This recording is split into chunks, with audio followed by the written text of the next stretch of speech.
রে বন্ধু, তুই হঠাৎ আমায় ফোন দিলি, আর আমি তোর বাসায় এসে দেখছি তুই সারাদিন শুধু মদই খাচ্ছিস।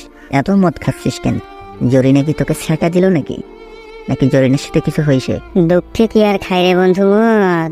তুই তো আমার দুঃখটা বুঝলি না রে। জরিনার তো আমার ছাইরা ওই পাড়া জসিমের সাথে ভাইয়া গেছে। এখন আমি কি করবো ক? আমি যেটাকে এত ভালোবাসলাম সে তো আমার কোনো মূল্যই দিল না। এখন তো আমার মদ ছাড়া আর কোনো উপায় নেই রে বন্ধু। এতগুলা মদ খেলাম সারাদিন, তারপর কোনো নেশা হচ্ছে না। এখন তুই বল আমি কি খাইলে আমার নেশা হবে? আমি জরিনারে বলতে পারবো? মন খারাপ করিস না বন্ধু, মন খারাপের কোনো কারণ নাই। বৃষ্টি হচ্ছে তো, এখন বৃষ্টিটা শেষ হলে বাহিরে যাবো আমরা, জান একটু বারে যাবো, বার থেকে মদ টদ খাবো, আর একটু ঘুরেও আসা হবে, আর একটু নাচে চলে আসবো। যেহেতু আজকে তোর ব্রেকআপ, তো আজকে আমরা তোর ব্রেকআপ পার্টি এনজয় করবো।